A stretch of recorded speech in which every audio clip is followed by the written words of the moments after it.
Hello and a good morning, good afternoon, good evening, wherever you are around the world. Hopefully, you're in the USA today watching it. And welcome to today's Postgrad Insight session. Today, it's brought to you by the University of Stirling. Now, before I go any further, a reminder that today's sessions are live. If you have any questions at all on the live webinar, please pop it in the chat or the Q&A facility. It should give you the opportunity of even saying hi on the chat if you want to. So please don't be afraid to do so.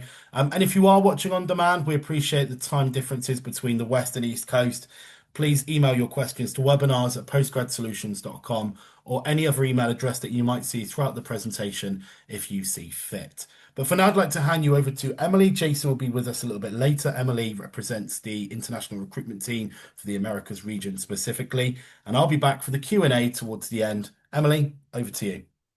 Thank you very much, Gareth. So, as mentioned, I am Emily, and I'm joined by my lovely colleague Jason today. He, there you go, just waving there. He will take over the latter half of the presentation. So, for the first half, you've got me. So, as mentioned, we are from the University of Stirling. And today I'm going to run you through various different things that we have on offer here at the university. So, whereabouts are we based? We are based in the heart of Scotland. So, you can see on this map here that little blue dot is the city of Stirling, but also the University of Stirling, too. That little close up there, you can see we're located just in the middle, a little bit north of the two big cities that you may have already heard of within Scotland, Glasgow and Edinburgh, both really easily accessible via the train. So, the University of Stirling itself, what are we, who are we, and what are we made up of? So, we have 17,500 students. That is across both undergraduate and postgraduate study level. And you can see the breakdown of those just there. That is students studying across various different platforms, whether it's online, in person. So, you won't always see all those people on campus at one time, but that is our student population. We have over 30% of our students are international, and people really do come from all over the world. We represent over 140 nationalities on campus too. And staff-wise, me and Jason included, we are involved in that 1,800 members of staff, whether that being academic staff, professional services staff, support staff. There's somebody around to help you whenever you need. If we go across to the right-hand side of the slide, you can see some statistics there. So our students have a fantastic time studying at the University of Stirling, and we do sit within the top 30 in the UK for the postgraduate student experience.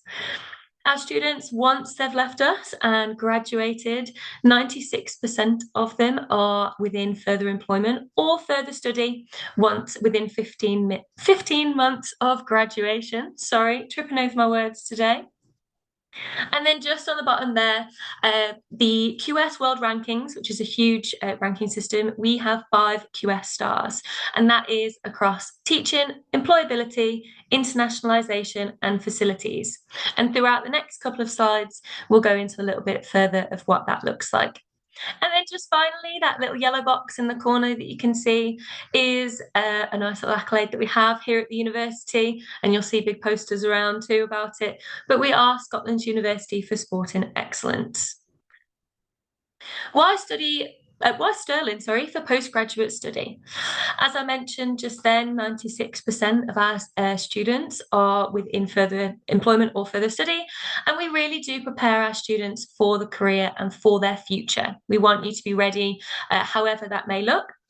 We research with impact. Again, I'll talk you through some of the areas and the fields of study that we have, but our research is fantastic here at the university. And finally, we're a place to call home. We'll talk you through a little bit about the accommodation that we have on campus and off campus.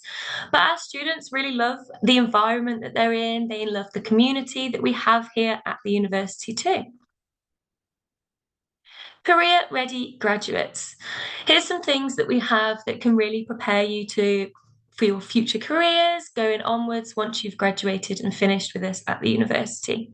We have a fantastic careers and employability service that is available to students from the day that they arrive on campus or enroll at the university. And I would always encourage students to utilise and really take advantage of that service. That service can help students who are wanting to stay and maybe begin their career in the UK still, or those of you that are looking to return back home, we can help you with that as well. Within the degree programme, we have plenty of opportunities for collaborative projects with businesses, whether that's a case of you going out and doing projects within the business will come to us, or as mentioned, visiting speakers and guest lecturers will come in. So you may have people from local businesses, more UK-wide businesses, and the opportunities to get involved with them. And we also have networking and career events. Again, this links really nicely in with those collaborative projects with businesses. There's fairs that take place on campus where you get an opportunity to speak with these people and really prepare yourself for the future beyond the University of Stirling.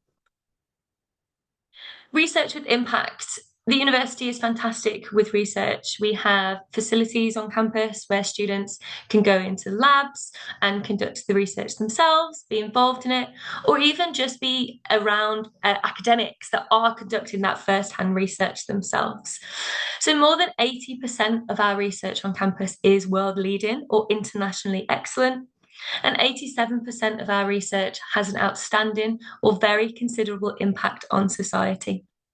That research really is, whether it's Scotland-based, whether it's UK-based or internationally based, it really is kind of creating something good within the world. And we're 4th in Scotland for research impact, again, which is a fantastic achievement. So the research programs that we have, this is just 6 of them, and on the next slide there's another 6. We have quite a diverse range of research that takes place, such as ageing and dementia, being connected, cultural heritage in Scotland. We are not shy and we are very, very fortunate in the sense that we have a fantastic culture from historical buildings. We have plenty of castles, including one on campus. We have other elements of digital society and culture and environmental change. And then a couple more here. We've got health and behaviour. Again, that links really nicely in with the sense of being Scotland's University for Sport and Excellence, global food security, home, housing and community, and mobile cognition. Our research has led to being joint 4th in Scotland for the Research Excellence Framework. This is a really important framework that we're very proud to be joint 4th on. We're joint 43rd in the UK for that Research Excellence Framework, and 87% of the university's research has an outstanding or very considerable impact on society. So just below here, there's an example of where research within the University of Stirling has gone on to contribute and make a change towards something. So the research that took place evidenced that small but significant changes in brain function in footballers immediately after routine heading practice. So, you know, they're practicing and then they are noticing those small but significant changes. And then that research has led to the FA, the SFA and the IFA banning heading training in foundation phase and introduce new rules that would keep headers a low priority for age ranges up until the age of 18. We'll move on to some more examples. There's this one here. Our experts found that smokers are more likely to notice and attend to the health warnings on standardised packs than on fully branded packs. The work of the Institute has played a key role in the UK's government's decision to introduce standardised or plain packaging of cigarettes in 2017. And then this one below is to do with our National Health Service here in the UK. So our research with NHS 24 led to an investment of £2 million for the enhanced mental health pathway, which has ensured that now mental health nurses are recruited to assist with that 24/7 service of healthcare. A place to call home. So I mentioned previously that our students do feel at home, they enjoy the community feel that we have on campus. And this is an example of some of the locations where you could be staying. The top picture is a picture of one of our off-campus accommodations, and underneath is an on-campus accommodation. And they're available, there's select accommodations that are available for undergraduate and postgraduate, and then there's some which are purely selected for postgraduate students only. The price range is between 127 US dollars to 273 US dollars per week. And if you are staying in our university managed accommodation, that does include your bills too. There's different length of contracts. So those of you that are just looking to stay during term time, you can get a 30-week contract. And then those that are looking to do almost the entire year can get a 52-week contract too. It is very standard in the UK for students to have a single dorm. So it will just be you in your own bedroom. And then typically you will share a living area and a communal kitchen. And then some of you may have the option to have an ensuite. Some of you may be in in a shared bathroom, sorry. Those students that are coming from overseas and international students are prioritised. We want to make sure that you have somewhere to call home and to kind of take away that stress of the move for you. The study options that we have, so we have two different options for postgraduate study. We have a postgraduate taught program and a postgraduate research program. The postgraduate taught is the majority of our courses, and we have both January and September start dates available for those. We have over 90 on campus and online, and they are normally, in fact, almost all of our programs are 1 year in length if you are taking them full time. The postgraduate research programs is more tailored towards the PhDs, the doctorates, and the MPhils.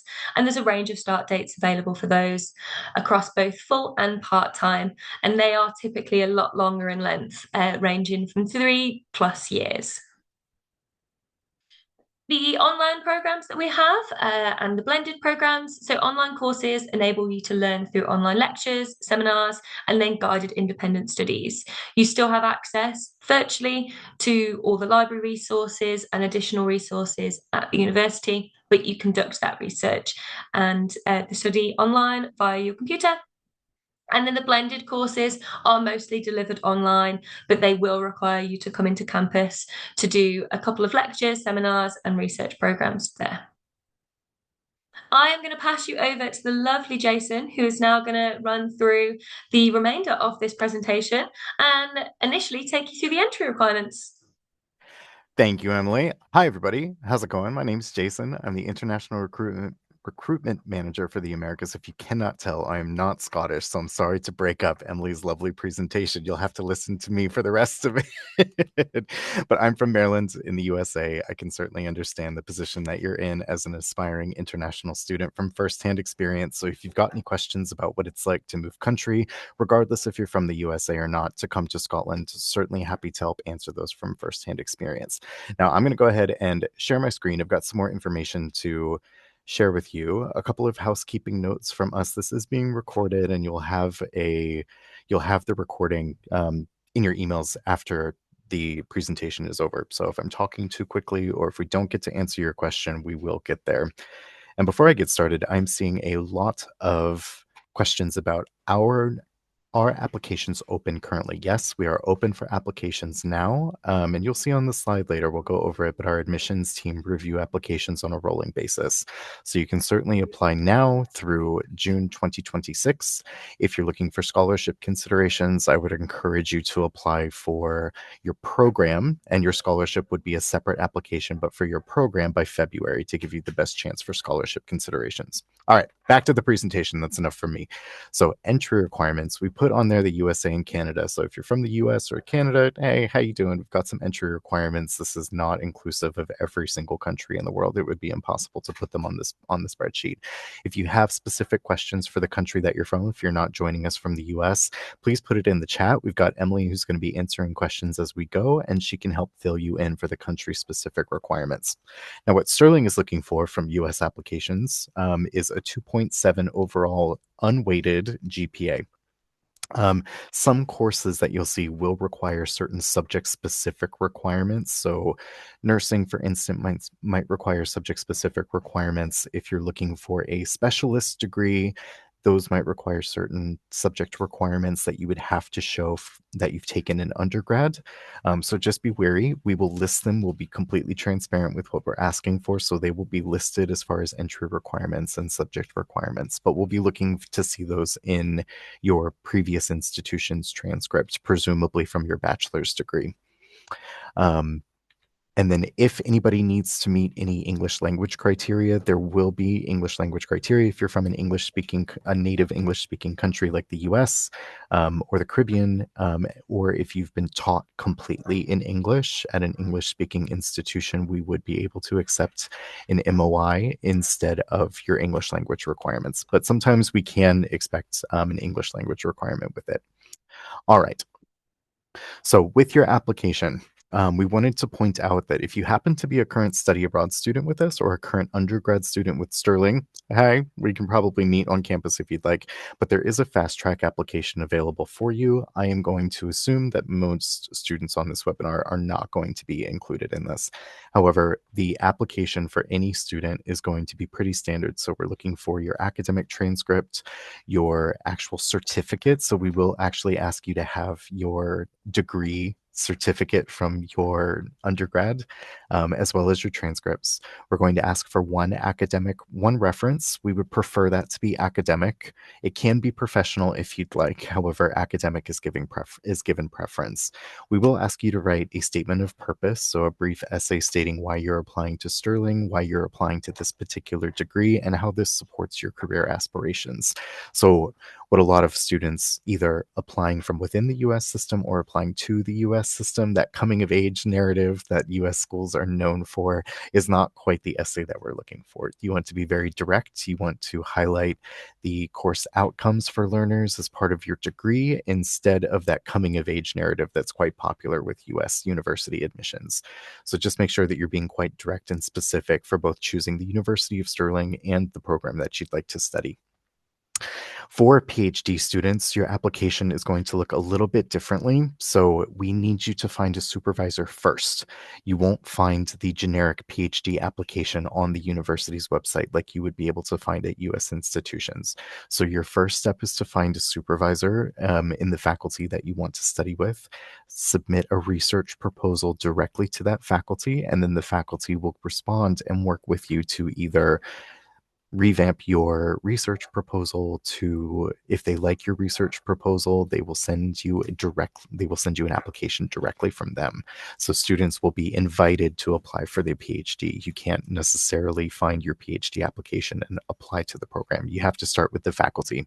So in order to get started, we do have a Find a Supervisor tool. If you type that into the university search box on the website, you'll be able to see all of the faculty's research experience and focus. So you'll be able to find and match yourself with a supervisor to help you with that PhD application. There is no formal deadline. And then you want to allow at least 28 days for your visa processing. And that's for all postgraduate students. Now, let's just say you've applied. Stirling is a great option for you.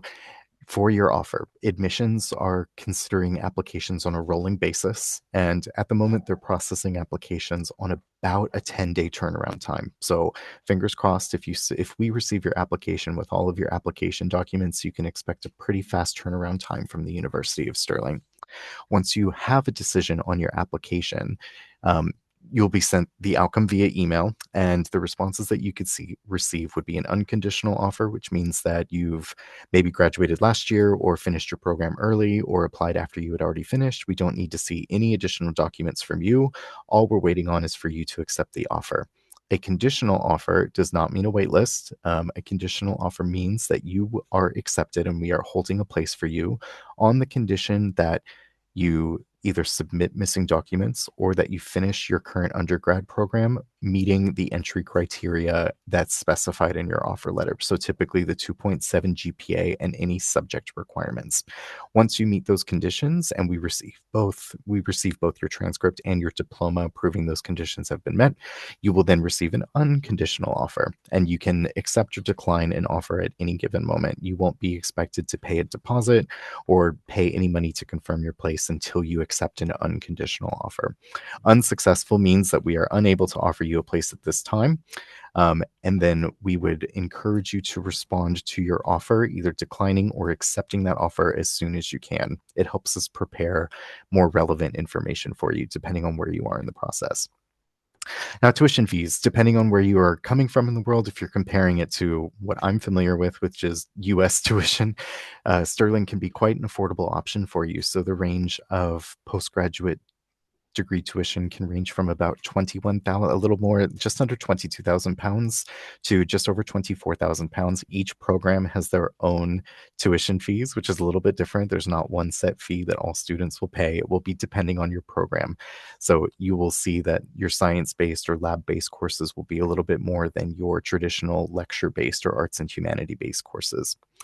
Now, in addition to your tuition fee, there will be a cost of living to make you comfortable. That's your rent, that is any utility bills, possibly, that is your food, that is transportation, that's grabbing a coffee on your way to class, that's a budget to go out and enjoy yourself while you're in Scotland. The recommended amount is quite a large range, so it's between £11,900 per year up to 17. And the reason why that range is so big, if you want to go to Whole Foods and spend all of your income, you certainly can spend all of the money that you have. If you're willing to go to the standard grocery store and live as like a standard typical student budget, then you can expect to spend less. You also have a couple of different options as far as your housing options. So if you don't mind sharing a bathroom with your flatmates, then that will make things cheaper. If you are okay with living on campus, that will make things a little bit cheaper. You can find private rented accommodation in Stirling City Centre. That might be a little bit more expensive because you'll have to pay for your utility bills, whereas on campus, your utility bills are included in the rent that you pay. So it's quite a large range. I understand that makes it difficult to budget. However, that's the reason for the range. So assess your lifestyle, and depending on what choices you normally make, you can kind of see where you fit in within this large range for average cost of living fees. Now, as far as funding, so PhD funding, we do have some PhD studentship packages. The supervisors for your program can give you a little bit more info on the availability of those, as well as refine your research project to make you a competitive applicant for those. For master's degrees, particularly for students coming from the US, we are approved with the Department of Education for FAFSA and US government loans. For any Canadians that might be joining, we are approved to receive provincial student loans, which work in a very similar fashion to US government loans. Any private loan funders, with the changes that are coming in with US government policy at the moment, we are keeping our finger on the pulse. We have no direct answers for you just yet as to what the policy changes mean as far as access to student loans to cover all of your tuition, as they have been operating in the past however long. But we do work with private loan providers, so Earnest is a great option if your federal student loans are not enough to cover your house of living and your tuition costs. Work with many private loan providers: Sallie Mae, Earnest, private bank funds, any external funding and scholarships you can bring that are outside of the university, you can also use to help cover the costs. And then included with your student visa, you do have workers' rights. So you can work up to 20 hours a week while you're a student. It's not going to be enough to cover all of your living fees, but any little bit helps, that when you need to clock some hours and have a little bit of a paycheck coming in. Now, we do have some scholarship opportunities, particularly for US students. For this one, we are a partner with the Fulbright. So I would encourage you, if you're looking to do a master's degree in health, well-being, sport, society, consciousness, that you would consider going for the Fulbright Awards. It is quite an extensive application, so it will take you a bit of time. If you haven't already started, you'll have to work pretty hard to make sure that you get your application in time. But in case this year maybe you might be planning for this year, we do receive Fulbright scholars every single year. We've got one Fulbright Award that's on offer. For students in Canada or the Caribbean, we are partners with Chevening. So if you'd like to apply for Chevening, there are multiple awards given every single year. For a fully funded 1-year master's degree. So you can't be part-time and you can't be online. You have to be 1 year full-time on campus for Chevening eligibility. You can see the Chevening website for details, but I think that those deadlines are coming up. If you want to apply for Chevening, I know that they're open and receiving applications regardless. Now, Sterling Awards, we have 100 scholarships for Be the Difference Award, which is being renamed the Vice Chancellor's Award. So you can see both web pages on at the moment, but it will be renamed the Vice Chancellor's Award for September 2026. So we have 100 awards. I would encourage everyone on the call to apply, regardless of where you might be listening in from. They are merit-based awards, so we will be looking at how well you've done from your previous study from undergrad, but it is a £7,000 tuition fee waiver for first-year master's students, and that is for all international fee-paying students are eligible. So if you look back at the tuition fees, it can work out to be roughly a third of your tuition costs with that scholarship. So it's nothing to bat an eye at. I would encourage everybody on the webinar to apply for it, as you stand a very good shot at getting it. Now, if we have any student athletes that are joining us, with Sterling, you are only allowed to receive one scholarship. Now, for postgraduate international students, the Be the Difference / Vice Chancellor's Award is the largest scholarship that we have for international students. So you can apply for others. If it's a Sterling-based scholarship, students are only allowed to receive one award. The exception, you can certainly win external scholarship awards and combine that with a Sterling award. So apply to any scholarship providers that are not the University of Stirling, as well as all of the University of Stirling scholarships. But if you happen to be an athlete, you can combine our athletic scholarship if you make the first performance team. So if you can get on the performance team for the sport that you play, you are eligible to receive the athletic scholarship, which works out to be about £4,000 to £5,000 depending on the sport. So it covers your training fees, competition registrations, transportations, a nutritionist, a sports psychologist, physical therapy, as well as training costs, and any uniform fittings that you have to have. It also covers the cost for that. So it works out to be between £4,000 and £5,000 depending on the sport. All right. Now, a visa. Everybody's big questions about the visa. You can tell from my exasperation that the visa is always a tricky issue every year. It doesn't have to be. So here's the thing. It is required if you do not hold a British passport. But it's not required for programs that are less than 6 months. So depending if you're doing an online program and might have to come over to campus a couple of times a year, you typically would not need a student visa in order to do that. If you're a traditional one-year master's student that's studying on campus full-time and you do not have a British passport, you will need to apply for a student visa. You can apply for the student visa once you have accepted an unconditional offer and have paid the program deposit. You can apply up to 6 months before your program starts. However, you have to receive what's called a Certification of Acceptance of Studies number, a CAS, a CAS. You have to receive that CAS from the University of Stirling admissions team. They will email that to you, and you can only receive a CAS once you've accepted an unconditional offer and have paid your program deposit. So you can apply for that up to 6 months. So I would encourage anyone who is dead set that Sterling is the best option for them to apply for that visa as soon as they can once they've decided to accept their offer. And then once you're finished with your program, once you graduate from any UK university, you are eligible for the graduate route visa, which gives you 18 months time to stay in the UK to look for work. You are treated as if you were a citizen for those 18 months. There's no salary restriction. You don't have to stay in Scotland if you don't want to. You can pop down to England, Wales, Northern Ireland, anywhere within the UK that you'd like to give it a go. You've got 18 months to stay and work in the UK. After that 18 months is up, you will need to be sponsored and transition to a skilled worker visa. So you can work with our career services team to look at companies that are already registered to sponsor international workers, because if you're looking for internships or jobs, that's going to be a good place to start. Is you might as well start with a company that is eligible to sponsor international workers, as opposed to maybe working at a pub for 18 months and then struggling to get sponsored in order to stay. The application fee for your student visa is £490. To apply from outside the UK, there will be a healthcare surcharge, and that will be approximately £776. So per year of study. So masters are typically only 1 year in the UK, so you're looking at just over £1,200 total for your visa application, as well as the healthcare surcharge fee. And that means that your healthcare within Scotland and the UK is covered for the duration of your master's. In Scotland, different to the other countries in the UK. I can't speak for Wales and Northern Ireland so much, so I'll say different to England.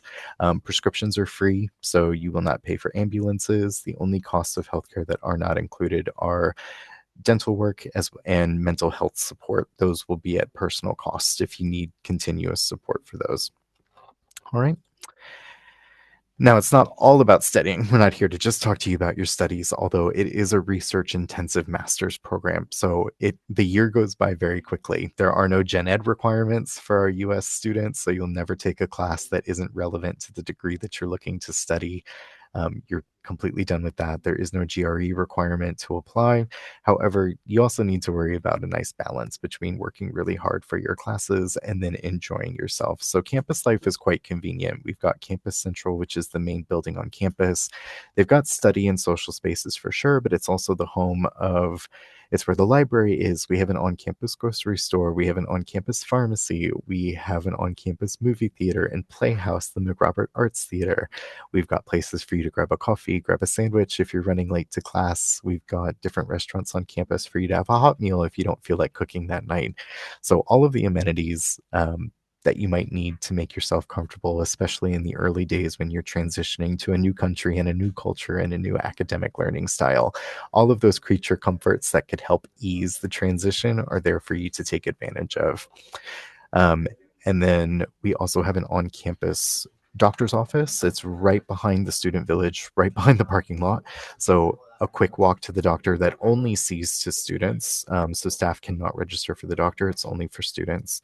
A quick walk across the parking lot to see a doctor if you're not feeling well. A quick walk to the pharmacy about 3 minutes apart. And you can get your prescriptions or anything filled to make yourself feel better when you're not feeling very well. We also have an on-campus dentist, so that can be very convenient for you. And then we do have an on-campus chaplaincy, and then they call it a well-being space. So if you're a student that gets overwhelmed or overstimulated, we've got a space for you to kind of relax and calm down.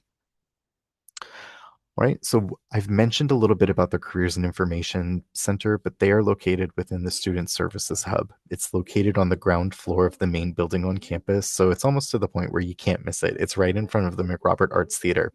So if you're going to see a film, you'll pass by all of the services that we have for students. So we've got mental health and well-being support, accessibility and inclusion team is there. Any kind of financial concerns and issues are going to be, it's getting a little bit loud in the office, so I'm going to move the mic a little bit closer just in case.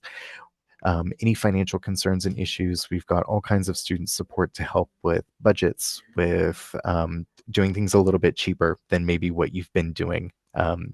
Academic registry, study abroad and exchange, visas and immigration, of course, they have running open appointments, walk-in advising. So if you're ever in a sticky situation and you're not sure if a potential internship opportunity or a job opportunity might ask you to work more hours than what your visa allows, or if you want to volunteer in addition to working, if you have any questions about what you're eligible for versus what's possible, then we've got a team to be able to help you. All right. Now, as far as sport, we have just renovated the sports facilities, so we're quite proud of them. So even if you're not a professional aspiring athlete, to just get involved in a nice facility, I think is quite nice. So 55 sport clubs, those range from ultra competitive elite level of competition all the way to something fun like underwater ice hockey called Octopush.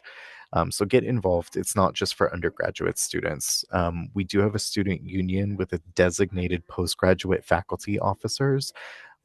So if you run into issues of like academic integrity or any kind of issues for inclusivity, or if you have any learning differences that you feel like are not being accounted for, then we've got dedicated faculty officers within the student union to help be your advocate.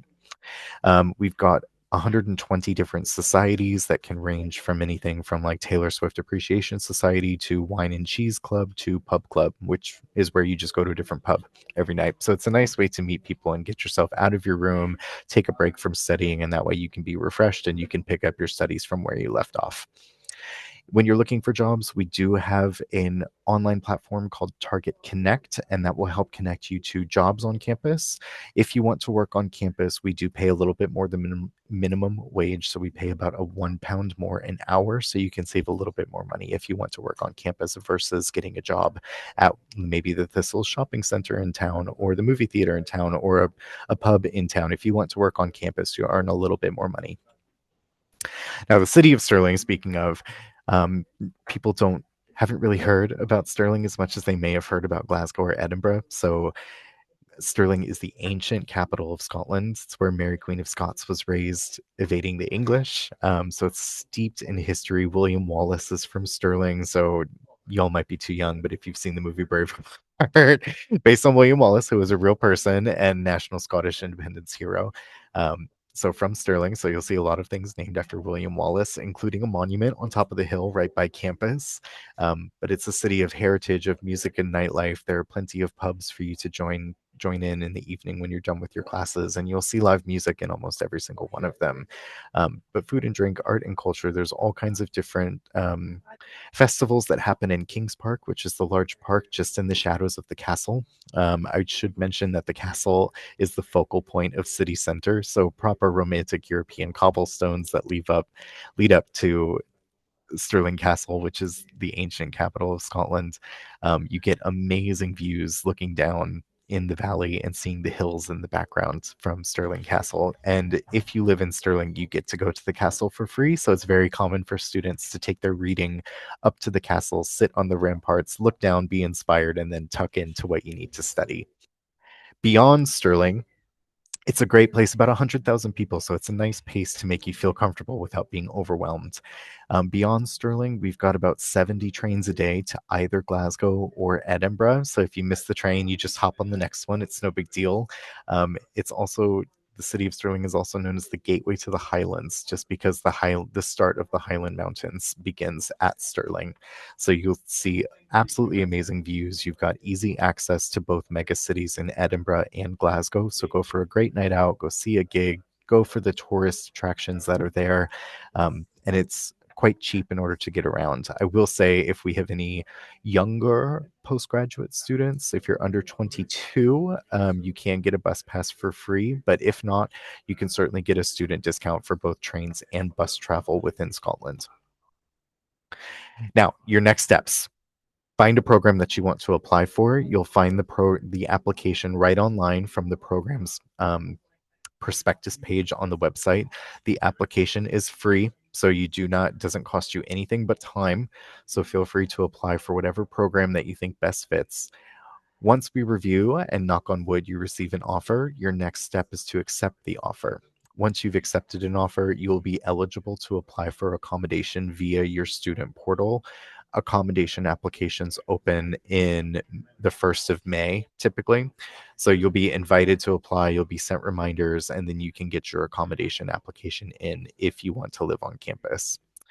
Now, consider your funding options. For US students in particular, FAFSA can be a bit of a bureaucratic minefield. So we want to get you started earlier. So the second that you decide to accept the offer, please get in touch with Emily and I, because we'll need to give you some info about your FAFSA funding.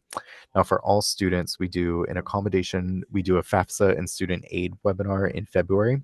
We do an accommodation webinar in March before applications open, and the 1st of May. And then at the end of April, we do an immigration webinar with our immigration team to get you prepared for your student visa. And that's just within the window of 6 months. So that way you don't apply for your visa early, as you might be tempted to, but we don't want you to apply early. You'll get your application rejected. But there will be support for every key moment of the enrollment journey. So we will help you, Emily and I will help you with enrollment, with accommodation, with visas, with financial questions that you might have. So we'll be here. Nice to meet you. Hopefully we'll be in touch throughout the next year as you consider flying. And then all you have to do is worry about looking forward to being a Stirling student. All right.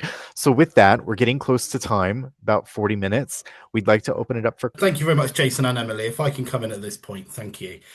So what we have got questions have been asked throughout, Jason. So I'll kind of put them to you. even if they've already been answered. So we'll kind of cover that. So I think you're right. I think, Jason, you mentioned earlier on a huge amount of questions will come in around about the application start dates, when it starts and when it begins, when it ends, sorry. Um, so what should a student be looking at timescale wise? If they are looking at, let's say, a January start date, is it too late now, or are they still in time? What should they be looking at theoretically?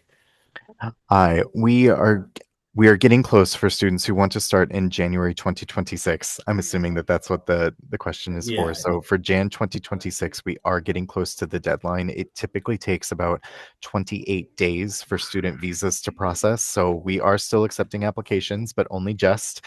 I would say you need to apply before the end of November to give yourself a proper amount of time to receive your student visa. So that way you're not enrolling late. And because the UK tends to shut down for the end of the year holidays, you're also going to be removing about a week of that eligibility from typically the 24th, 23rd of December through the 1st or 2nd of January. So you're looking at like 8 more days added onto that 28-day window of when your student visa needs to process. So apply by the end of November. It's still possible, is what I'm here to tell you. But if you want to enroll in January, then we need to be in touch and receive your application soon. For sure. There was someone that asked earlier as well, can they apply twice? Well, I'm going to kind of spin that question a little bit. If they apply for January and it's perhaps a little bit too soon, but too close to January 26, can they then go, okay, then actually I might buy myself a bit more time and wait until September? I Deferring is quite common. So you can defer until September. That's absolutely fine. If your application is ready to go for January and you just don't want to wait until September, totally fine. We can absolutely give you an offer and then you can request to defer until September. Totally fine. Sure. Emily, if I can come to you at this point, we heard about your the housing that's available, and I think that's what's becoming more and more popular in the UK at the moment is the ability to be able to house on campus, which is fantastic. We've heard about how affordable it is as well. I think some of the numbers were very, very affordable. Can a student request to be living in the same block with, let's say, another American cohort students? Because obviously that'll be a huge cultural thing for them, won't it? So, at the point of application for our accommodation, students decide they get to choose. Correct me if I'm wrong, Jason, but there's a couple of different options. I think they get to choose maybe 4 or 5 accommodation options, and then our accommodation team will then come in and they do a big kind of allocation of which accommodation block and accommodation flat apartment students are put into. So that is done on a random allocation. Typically, students will be put in with a mixture of different people from across the world, different genders, etc. And there are sometimes possibilities for that to happen. We couldn't say for definite at this time, but you can get in touch. I would always say that for students, being a lot of our students, regardless of whether they've come from they're international students or they've come from down the road in Scotland, a lot of people don't know each other. So it's a nice opportunity to meet with other people, meet with different people from different areas of the world, different cultures, and really get to know each other in that way. So although we may not be able to put you with students from the US, that is not to say that you will not get put straight at ease and be able to meet new people and make new friends. Mm. And I will. go on, I Jason. will. Yeah, I want to cut in. There's a couple, even though you can't necessarily describe that you want to live with, say, Americans per se. That won't be a delimiter that you have access to, but there are a couple of other social issues where you can use that. You can request an alcohol-free flat. You can request a quiet flat if you are uncomfortable living in a mixed gender um, accommodation, then you can request a single gender accommodation. And then if you have any physical differences that need to be accommodated for, so if you have um, like a service dog that needs to come with you, if you've got physical impairments that limit your mobility, we obviously take those things into account. And those will be considered first as opposed to other more social choices, I would say. Um, so it's more about choices that people don't have versus choices and preferences that people have are considered first. I Of will course. also say again, sorry to then Yeah. talk about it a bit more, but our accommodations are actually very close to each other. So our campus, it is a large campus, but it's very easy to walk around. And we actually have a large portion of our accommodations all in one area. So although you may not be in the same accommodation block, the likelihood is you'll be able to wave out the window and see somebody else because they're really, really close in proximity. I'd like to add as well, before I ask the next question, um, it's an absolutely beautiful campus. It really is. I think one of the things that struck me, I've only ever been there once, and I went there a few years ago. And like many of you watching, I had never been to Stirling. I'd only ever been to Edinburgh and Glasgow. I was quite uncultured when it came to Scotland in particular. When I got off the train, it was very apparent that actually the campus we're going on to, it felt a little bit Hogwartsy, which is fantastic. That's the best way of kind of describing it. It was absolutely fantastic. And any students that are looking at Emily's background now is probably a true representation of the campus. So I'd like to add that. Now, from an international perspective, Jason, if I can start with you on this, you probably have a huge amount of international students, especially at postgrad level. Is that right? And how does that help the careers and alumni network moving forward? Hi, so we are sitting at currently 31% international and about 17,500 students total. So you're joining a large cohort of international students. It's a well-trodden path, especially if you're looking for work opportunities.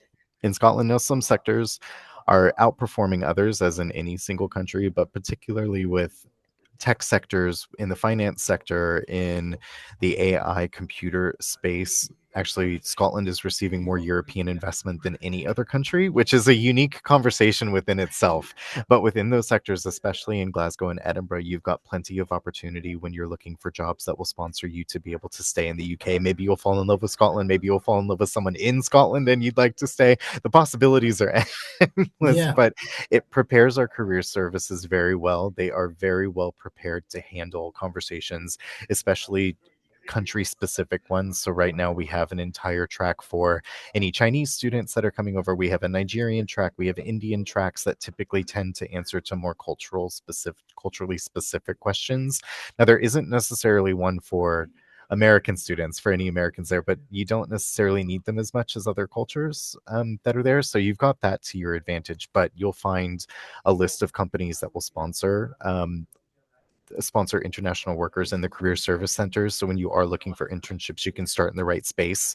That way you've got your foot in the door when it does come time to be sponsored. You don't want to be working for a company that doesn't have the ability to keep you here. So we can at least get you started on the right foot. It doesn't guarantee you any jobs, but we bring all the employers to you. Our career services does in-person events specifically for international students every single semester. So we've got quite a lot of resources to help you. And I think when it comes to international students, I think that's what students watching today or in the future got to remember. I think once your graduation has taken place and you graduated fully, I think you got 60 days. Is 60 days? Is that right? To then make up your mind, or 90 days, something like that, to kind of then go, right, this is what I'm doing. And if you don't, then obviously, so you don't need to panic. You don't need to rush the decision. It's a huge one. Um, Emily, if I can come back to you at this point, if we can talk about the personal statement aspect, there'll be many students that are watching that. Hopefully, if you're a US student, your English should be pretty good anyway. But there'll be many students that will be using AI to perhaps enhance their personal statement. What would you be saying to those students that send over any kind of application personal statement that isn't true to themselves? It can be detrimental, can't it? Yes, definitely. And universities have the software and the abilities to be able to detect whether a personal statement has been written with AI. We can do that very easily, and we don't appreciate it. You can have potentially it can have detrimental repercussions, and we may not consider your application. So I definitely recommend not using it. I always say the big key thing is it's a personal statement. It's personal to you and your personal experiences, and AI doesn't know what that is, and AI will create a very generic statement. So just keep that in mind. It's personal to you and what you've done and the interests that you have and the course that you want to do. And I might Mhm. add to that as well. Presumably, you guys want to hear from them, know what they're about, don't you? Because ultimately, you're going to be, well, not you, but the academics are going to be spending time with them as well. So they're going to want to know kind of what they're about, what gets them motivated, what kind of things they're looking for within their education. Jason, can I come to you at that point as well? Because obviously, with your background and everything else, Hi. good to hear from you. I wanted to chime in. I mean, the most common example with AI, they'll just pull random uh, tidbits and facts from the website and include it in your essay. It's going to take a lot of convincing to read an essay that the reason why you've chosen Sterling is because we are a hedgehog safe campus. While we are, and that I guess is endearing and interesting, I don't think that that's going to be the biggest factor in why you chose to study in Scotland and at Stirling. So, as Emily said, we can certainly tell we would prefer a student, especially if students' first language is not English. While grammar is important and there is a space for considerations, if your grammar is not up to an academic level, that means that you won't be successful. We would prefer to read a genuine statement that isn't necessarily grammatically perfect, as opposed to a generic AI generated statement. So you might be thinking that you're doing a great job using AI to write your essay and giving yourself a better chance. And in fact, it's actually disadvantaging you. Not only is it not the proper level, you're giving an impression that the level of caliber of writing is not the level that you can do by yourself, but then also it's not a great topic and essay to be included. So honestly, just do the best that you can and stick with a grammatically imperfect statement as opposed to an AI generated statement. Um, can I hear from both of you the final say as well with regards to a postgrad level course program? How important is it, excuse me, how important is it for a third year student potentially to make the right decision at this point? They might want to just come to Stirling. It might be that actually they want to specialize within a certain subject area. How important is it to make the right call now? Because this can impact on your career moving forward, can't it? Emily, if can start with you to begin with. Yeah, so I mean, there is a level of importance, and I would always say that, the great thing about postgraduate study and going on to further your education is that you're then becoming more and more specialized. So at your undergraduate level, you may have been looking at very generic, you may have been studying various different, particularly if you are studying currently in the US, you may have taken a big variety of classes. Now, coming into postgraduate, you then go in to study a more kind of directed pathway, and you really go into detail on that research. That being said, don't kind of put all the pressure on yourself, because there is still opportunity for you to steer away from what you've studied. We're not locking you into that particular subject area for the rest of your lives. So yeah, I definitely say there's kind of both sides to either one. And Jason, just to elaborate further on that as well, I mentioned third year students earlier. That's probably me just kind of shoehorning and stereotyping there. There are more mature students, as we would class, than ever, students that are at a different stage in their career, in their life. You must be seeing that yourselves from your side as well. Aye, we are. And, we want to welcome and encourage you, especially if you're looking at a career change and this might be the best fit for you. You're not going to be the only one while you're there. So you'll still find the same welcoming environment on campus to encourage you for both to get back into university, to remember what it was like from when you did it before, to like brush off those study skills. Um, but you're bringing in quite a fair bit of experience. And I think what's going to help, if you're making sure that the program is going to be right for you, it's a 1 year program, which means that you kind of can convince yourself that you can put up with a lot in a year, but it is research intensive. And if you are going to be researching and writing for an entire year on a topic that you don't like, I don't think that you're going to do particularly well, and you're not going to enjoy yourself. And it might not be the career boost that you're hoping from where you're sitting now that this might be. So what I would encourage you to do, of course, university rank and reputation can be considered, and that's one important factor.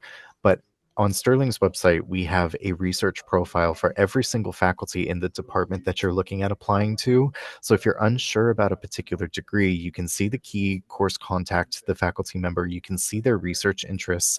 And if you cannot find a faculty member that is researching something that can help elevate and support the research that you're interested in, then it's not the right program for you. And that goes for any UK university. So honestly, you're going to get to know your professors on a personal level. When I was a postgrad student, I never called them doctor or professor. I called them by their first name. So if you can't find a faculty member that doesn't have a research interest that interests you or that can help support and elevate the work that you want to do, then it's not the right program for you. And I don't think that any level of ambition is going to change that. So take a look to help you. That's just another tool that you have. Look at the faculty, look at what they're researching in, look at what they're published in, current stuff, and just make sure that you want to work with a particular faculty member. Hopefully you can find more than one. I think that's a great way to finish. Thank you.